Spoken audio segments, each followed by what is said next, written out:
We each have our own journey, and part of that is asking, why am I doing what I do?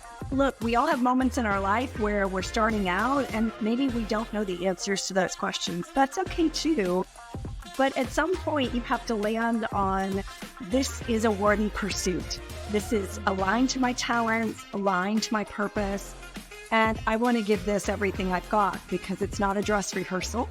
You get one shot at it, and you want to make the most of your career. You only have one bucket of energy, right? So if your energy and your passion is in a bucket, when that runs out, it's out. So do you want to spend your time and energy presenting in a way that is going to exhaust you because it's not really you?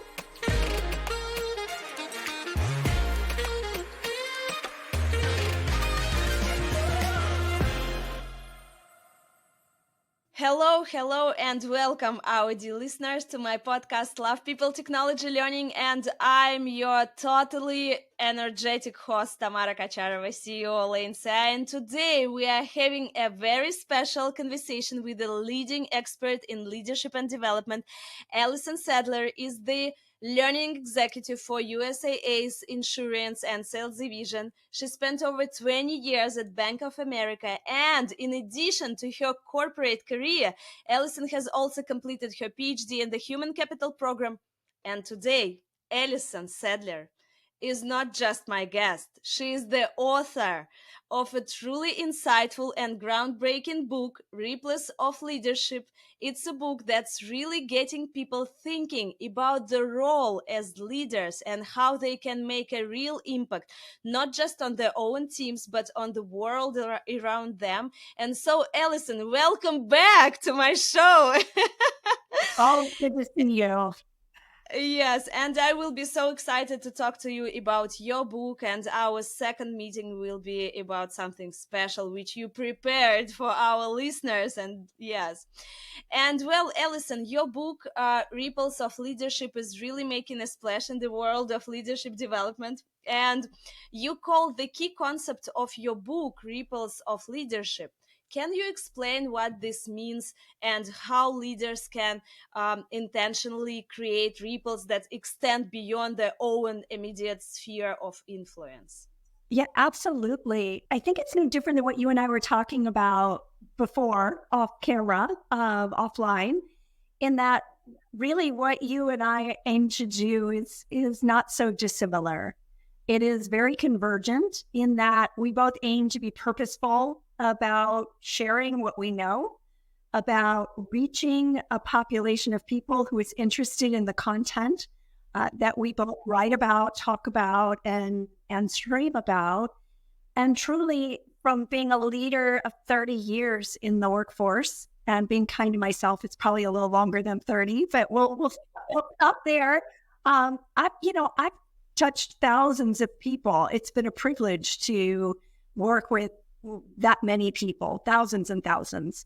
And what has always struck me as an important part of people's development is that they're interested in growing themselves. They are interested in, how do I become more effective as a leader? And I think that all centers back at being purposeful about what you want as a leader, what's important to you, aligning that to your leadership style, and even being so bold, if you have the privilege of doing so, aligning to a company that will do that as well, align to your purpose and values. And in doing so, we then create the next generation, the next legacy of leaders that had the benefit of knowing what we know, of taking all of that, both institutional knowledge, leadership knowledge, and really putting it to good use so that you don't take 10 years, 20 years to figure out what good leadership looks like and how to develop other people that you are so privileged to lead. So that's really the impetus for the book and for really my own personal leadership style as well. Oh my God, I love it. And my next question will be like, always I'm thinking about my own book. And yes, and I ask myself what inspired me to write the book. And it's my question to you: what inspired you to write about the concept of ripples? And how do you believe leaders in learning and development can create ripples within their organizations that lead to long-term growth and success? Absolutely. Well, you and I both are inspired by the same things, which is to help others and to share what we know with others in our respective fields. But at the end of the day, developing other people is really an important privilege of being a leader. And if you don't understand your purpose and your values, or maybe you've gotten lost along the way, I mean, don't we all get a little lost along the way in our careers of saying, am I on the same track that I want to be? Am I off track? How do I get back on track? But the book is also about managing yourself and having moments of clarity in what you're really here to do. But the book is also about how to be an effective leader for others. And what are some of those tenets that help great leaders develop great leaders, right? So by definition, leaders are not leaders unless they have followers. So how do you cultivate followers? What are those things you must do well? And of course, it's not meant to be exhaustive, but what are the things you must do well as a leader? And what are the things that you need to do on behalf of others to help develop them? So it's really just almost a guidebook for how to develop yourself and make sure you're in the right place as a leader, but also your responsibilities to develop other people. And what does that look like in good form? Yes, it's great. And I've read about like followers, and what do you think about that? Because like in the long term, like we need to work with the people, not just like the function. We need to work like to be in the community, Yeah, and to organize like everything for to create and to develop our community around us. Yes, and it's absolutely. And I do think we should be leaders in our community as well as at work and in our homes. And there, of course, there are some threads that pull all the way through those three, areas or apertures, right, and lenses of our life. And if you are centered, right, and purposeful in your personal life, if you are centered at work and in your community, whether that's a board position or volunteering, you're going to be a good leader in all three of those places if you have the right structure, the right tenets, the right behaviors. All of those things will permeate regardless of what lens you're looking through in your life. But your followers don't have to be limited to people you lead at work, nor should they be limited to the people that are, by formal structure, your direct reports. It can be people that you're helping to grow in other areas. And as you aptly put, I should be growing people that don't work for me. I should be growing people that are in other companies, other parts of the right. business, so that really my responsibility is pervasive in every part of my life. So I do Yeah, think that yeah. that is an important part of leadership and creates then those ripples that create new legacy of leaders, new generations, and hopefully more prepared leaders as they come. My next question will be maybe like a little personal, but I'm thinking about that right now, and I want to ask you, what do you think your friends and your family are thinking about you? Can you organize, can you develop the community around you everywhere, or just at work? What do you think they're thinking? And well, anyone who's been in my closet knows I'm very organized. So I'm organized in my personal life. I am organized at work. That doesn't mean in moments of creativity or in brainstorming, you can't have, wonderful chaos. But the goal is to Yeah, organize the chaos for a purpose, right? right. And so I love that analogy and I love the question because I really want, and this is part of this is in the book, but we should be the same people that present to the world, right, internally versus externally, I have to imagine it would be exhausting if I had to pretend to be someone I'm not and pretend to be organized at work and just be not organized at home, or vice versa. Maybe you're a creative person and part of your thought process and the way that your personality works is very beautifully, vibrantly chaotic. Okay, Right. but it would ought to be equally exhausting for you to present in any other way in all these different facets of your life. So I think it's one and the same. Obviously, when you are in a more professional setting, who you are is filtered, right? I'm not saying that, Right. everything is out in the open, but we have filters, but at the core of who you are really should be quite the same, right? Um, Right. and there's nothing wrong with not being the same, but it is more tiring for sure to have these different facades because that requires effort, right? Mhm. And effort in presenting in a way that's not natural for you or comfortable for you or is quite different will take away from things like being really thoughtful, making decisions. So you only have one bucket of energy, right? So if your Mhm. energy and your passion is in a bucket, when that runs out, it's out. So do you want to spend your time and energy presenting in a way that is going to exhaust you because it's not really you? Or do you want to spend your time and energy on making great decisions, being really visionary and strategic, being a solid leader? Where is it that you want to spend that time and energy? Because it is finite. That time is the most non-renewable resource we have.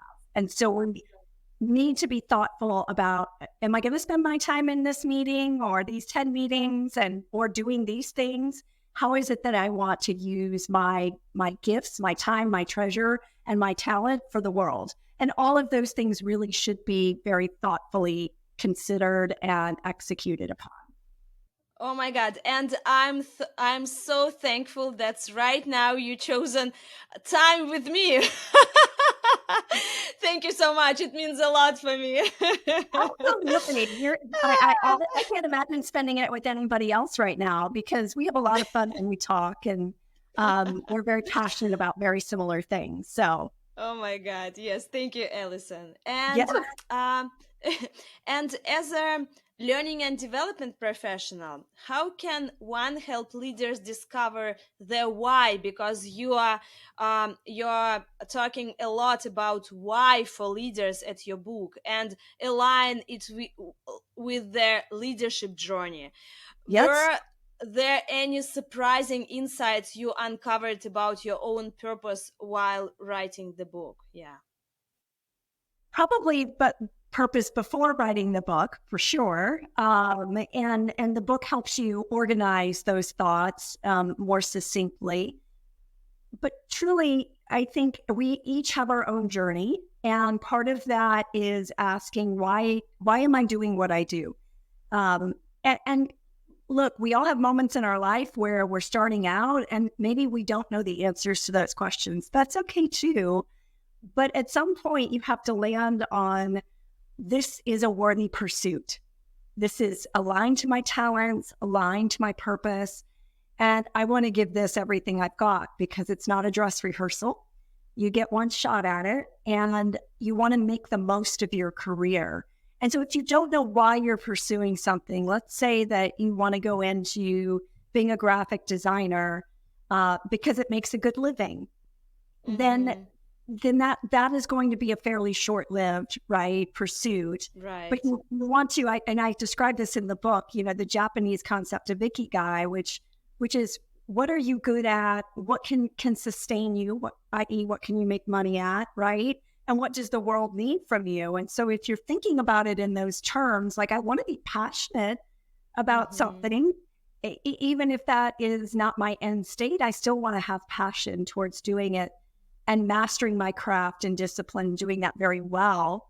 And the world needs that. And so I'm going to be able to sustain myself and be paid a livable wage for doing so. And if you can't get there, right, intrinsically and aesthetically, if you can't figure out what those noble purposes are, Mm-hmm. then maybe it's I want to provide a great living for my family.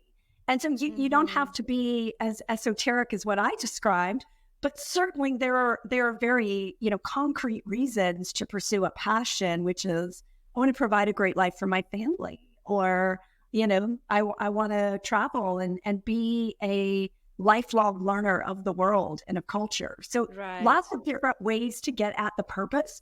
But if you're asking yourself, like, how do I find my purpose? It's sometimes so simple as saying, well, why would I choose to do this? Do I feel good when I do this? When people mention topic X, does that really get me excited about things? And I start talking about it, I have a lot of energy around it. And then what are the things on the opposite side where when they're mentioned, I go, yeah, I'll do that, but it doesn't light my world on fire, right? So you can start to bifurcate things that are more rote and just you're doing it because you have to do it, and things that are really exciting to you and get you curious about doing more in that arena. Yes, great. I love this question. Why? And I think that this question is really key question for all our lives part, right? Like Yes. everywhere, what we are doing, we need to ask why. And it's like, yes, without this question, we cannot move. Like if you don't know why are you moving, or like what are you doing, this or this, like yes, you need to But choose. I think people do, to your point, people do walk through life often not really understanding that they're going to get farther faster if they're thoughtful and deliberate about why they're doing something. Or I think Christine Comaford has a TED Talk called Answer Your Question. And I give people that TED Talk often who are not really sure of their purpose, right? So I give them the same guidance. But she talks about like being an achiever, and she goes through these roles and she just keeps getting promoted and more responsibility. And at some point she stops herself and why am I doing this? And a lot of it anchored back to her need for achievement, her need to make her parents proud. And so if we sit back and we just ask the question of ourselves, oftentimes we can course correct and pivot early enough in our careers that we can really get something purposeful as well as give something purposeful in our work. Yes, it's true. And my next question will be like, maybe it's really will be a practical question, because you are talking about leadership style at your book, like, and how do you recommend learning and development leaders help executives and managers identify the leadership style that best fits them? And what practical advice can you offer for ensuring leaders remain adaptable in different situations? Yeah, absolutely. So I love the fact that you first mentioned situation. Oftentimes leaders, to your point, say, I have a style, right? And we anchor to that style, we default to that style because it feels really comfortable for us. Absolutely. But part of our responsibility is to say, does this situation and does this person necessitate the style that's comfortable for me? Yeah. Or am I going to think about it and say, what does this situation and what does this person need from me at this moment? Even if it means I'm using a different style of either leadership or communication, so that I'm really thinking about what is needed from me, not what is comfortable for me. So that would be the first piece of advice on thinking about being an adaptable and malleable leader. The second piece is, if you don't know how you operate as a leader, i.e. style, there are a number of assessments, and these range from understanding your communication preferences, how you manage conflict, or if you're a conflict avoider versus a competitor versus a collaborator. And none of these are different. It's not a good or bad thing. It is, what are your preferences and how do you tend to lead into the world with these types of styles? And when does that serve you well and your followership well? And when does it not serve your followership well? So there's conflict, like the TKI, the Thomas Tillman There are Hogan, and I do love the Hogan. It tells you a little Yes. bit about your values, your potential, your motivations. But there's also a Hogan dark side. They call it the dark side. I like derailers because they're Yeah, yeah. or where we tend to present that if not managed well can create challenges for us as leaders. So those are just a sample. There are many others. I think most are familiar with Myers-Briggs, but there's many other ways you can discover. I wouldn't even say it's a style, but my personal tendencies and preferences of interacting with the world. And are those going to help me in a certain number of situations? Or are those going to detract from my ability to be an effective leader? So that's my practical advice. And a lot of those assessments are at companies where you can go find your leadership and development professional, and they may be certified or they can send you somewhere. And then there's a lot of free stuff online. I use Daniel Goleman a lot because there's a couple of free assessments on Right. communication and leadership styles and how can those help us versus get us in trouble, right? Right. And I love your advices and all the tests and like Hogan and like different kinds of tests and assessments tools I used in my life too when I was a chief learning officer, and we used to use the same. Yes, the same. And like it's great, and I think it's really true to do it. Sometimes we need to assess ourselves and to know each other like deeper, and understand who we are and how we can develop our our skills to be better, or like to develop just what we really love to do and make it better and better, like not just like something which is not so good with us, like something. Yes. And at your book you are talking about noise, and I want to Well, talk there's about, the signals. yes. Yes, signals versus noise, yes, you Yep. called it. And we are all so busy in this fast-paced world, and it's easy to get caught up in the noise and lose sign of what truly matters. And you have a fantastic framework for prioritizing energy and time. And like I love how you talk about signals versus noise. And what Yes. are some examples of common noise that leaders need to filter out to focus on what matters most? It's an excellent question. And I think we all get caught up at one period of time or another. But it is truly about honing in on what are the priorities, and are the things that I'm working on or get meetings that I get pulled into, are those aligned to the most important things that I need to work on as a leader? Or am I just going to this meeting because I was put on the invitation and I don't even know what we're talking about? Or can I send someone else to do it? Or does this need anybody's attention? Is this important enough for us to spend the time and energy? And I can't remember, I'm usually really sharp with, but there was a great article about, I think it was Keith Ferrazzi, actually, who wrote an article about, just the amount of time we spend in meetings and how we can be much more effective and create greater velocity and momentum when we really only focus on the meetings that we really need to be at. So when I talk about noise, I think there's tons of emails, or people will get pulled into situations about new projects. And the question we have to ask ourselves is this a good use of of my time, of anybody's time on my team, even if I decide to Yeah. delegate it out? And, or is it important at all? Or is it just noise that's going to distract me from the most important things that I need to be focused on? Because to your point, time and energy, once those things are gone, they're gone. Mm-hmm. And so if you look at Right. I'm going to say 8-hour day, I know most people work more than 8 hours. If you have 8 hours in the day and you come in to the week with the mindset of, I only have 8 hours, how do I want to spend it?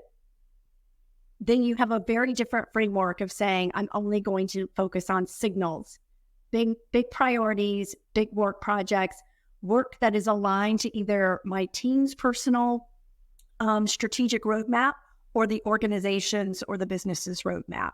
And if you stay focused on those, then all this other stuff starts to be less important and you're less involved. So you really continue to stay focused on the signals. The pressures of leading in today's world are enormous, and we've got to find ways to manage all those demands, what happened. And and the book speaks about the leader as the jockey navigating the demands of multiple priorities. And what are some key skills and strategies for leaders to effectively manage the constant pressure of competing demands and stakeholder expectations?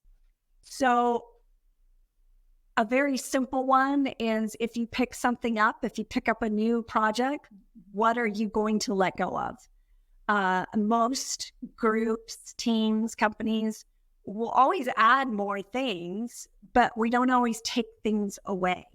And so that's just very, very basic of saying, if I'm going to now do X that wasn't on my plate, my roadmap, what am I going to take off? Or what gets deferred? It may not come off, but it may now need a different timeline to be deferred.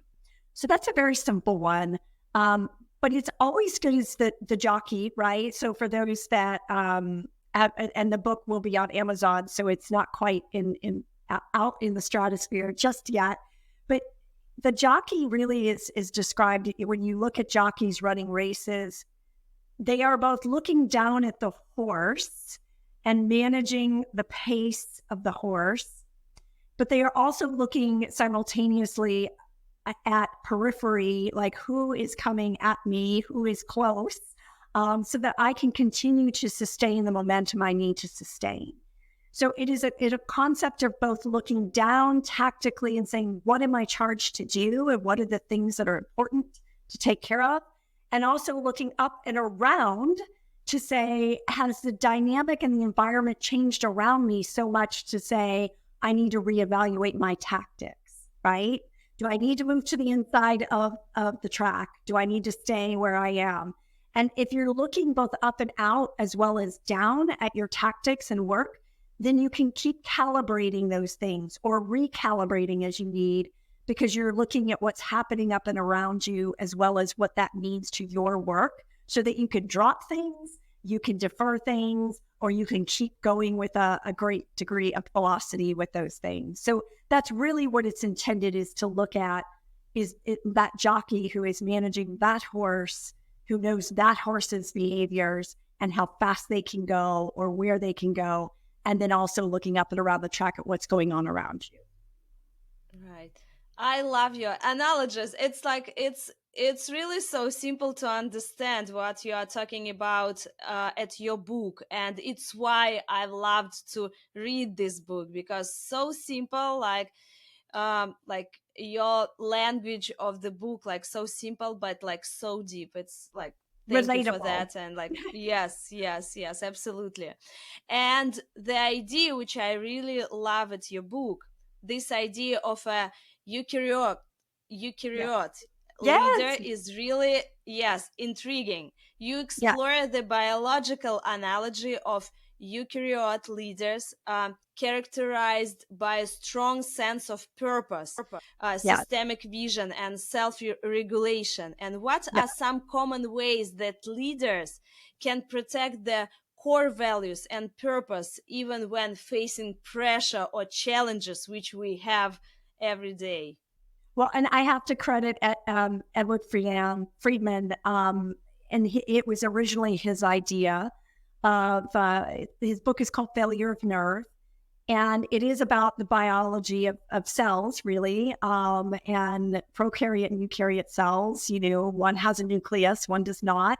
And so he draws this great metaphor that leadership really is about creating an environment where purpose, values, actions really should stand, right? And that that we are here to make sure the whole system, right, in this case, the organism, survives. And sometimes that means we are going to have to engage in things we don't want to engage in. They're hard, they're difficult messages. People are not going to be happy with those messages. And you can't always just, cave into, well, I want to be liked, so now I'm going to change my position. And so it's really about standing firm, and not saying that you should stand firm at the expense of, oh gosh, we should adapt and I'm going to stay right here. No, adaptation is fine as long as it is in the interest of the whole, preserving the whole system, right? Whereas viruses with no nucleus and cell wall, they will eat up the whole system. They don't care their own preservation, and they don't care about the larger system. And so it's a beautiful analogy and metaphor for how we should be thinking about leadership, which is about really making sure that you understand that you are going to deliver messages. You're going to have to do things you don't like, but there's a reason why we should create and have this really firm purpose and structure. Yes. Thank you for sharing. And to wrap up, yes, our podcast, Allison, I'm just curious. Could you please tell us why you personally love reading your own book? And I'm hoping this is not the last we've heard from you. Will there be a second part of it? Yes. Well, I think I'm done reading the book. It was a labor of love. I'll say that. I don't know that I loved it, but a labor of love. If you've ever authored books, for those in the audience, it takes quite a long time. And you keep going, gosh, I could have said that better. I could have said that different, or let me add this. So it could be this situation of it's never done, but you put a stamp on it and say, this is good enough for me, for my standards. But my hope is that people find it helpful in their own careers, that they learn something about themselves from reading it versus just reading it for leadership's sake. And that it really does create more ripples in the leadership environment. And yes, hopefully a second one, once this one is out and done, we can start thinking about what is the next iteration of ripples that we need to create. Ripples. Yes, thank you for sharing. And thank you so much for this small, but I think really so insightful conversation for our listeners. And tell us, please, where we can order or read Ripples of Leadership by Allison Sadler, where we can buy it. Yes, order. Yes, so it's going to be on Amazon in the coming weeks. And hopefully when we publish this, I can go on and add a show note caption with the link once it's out there. And I encourage people, to share it with others as much as possible. And for academics, I plan on posting it on researchgate.net. Great. So if you have access to ResearchNet, you can access it there too.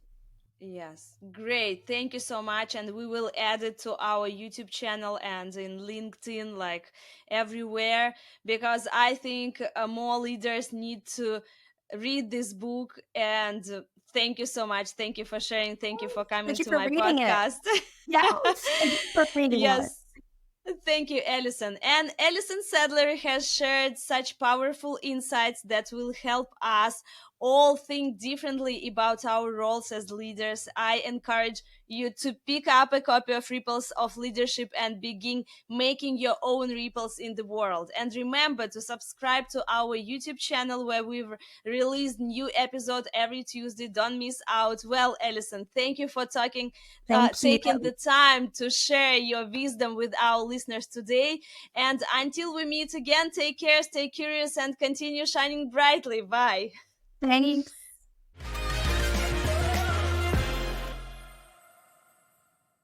I'm happy to dive back into Ripples of Leadership by Allison Sadler and share some fresh, my own insights. Leadership is about more than just winning. It's easy to get caught up in achieving goals and hitting targets. But Allison makes a strong point: true leadership is about creating a lasting impact on others and building something bigger than yourself. It's not about a quick win, it's about creating ripples that change people and organizations for better. Connecting with your people, the glue of authenticity. This book really drove home the idea that authentic relationships are essential. You can't truly lead people if you are not building trust and genuine connection. It's about being your true self, being present, and showing warmth and empathy to those around you. Be aware of your brain's biases. Our minds are amazing, but they also have a tendency to take shortcuts and make assumptions. This book made me think about how important it is to be aware of our own biases and, like the noise we get distracted by. We need to challenge our thinking and look at situations with a more objective lens to make better decisions. Invest in your tribe strategically. I was struck by how Allison talks about the importance of building a diverse tribe of people. It's about finding people with a range of perspectives, experiences, and skill sets. When you have a diverse tribe, you are much more likely to generate innovative ideas and make better decisions. Leadership is a marathon, not a sprint. So much of what we read about leadership is focused on immediate results, but Allison stresses that leading is more of a long term game. We have to build our resilience, manage our energy wisely, and find ways to stay motivated over time to make real progress. Your leadership identity is an ever evolving story. The concept of the eukaryote leader really made an impact. It's about having a strong sense of purpose and knowing how to self regulate, but also about evolving and adapting over time. Your leadership journey is an unfolding story, so be open to change and keep developing as you go. And don't be afraid to ask for help. One of the biggest takeaways was what that even the most powerful leaders need a supportive network. I know it, guys. Whether it's a mentor, a sponsor, or an advisory board, it's crucial to have trusted people to help guide and support you and to help you see things from different perspectives. It's my personal insights from the book and from our great deep conversation with Allison Sadler.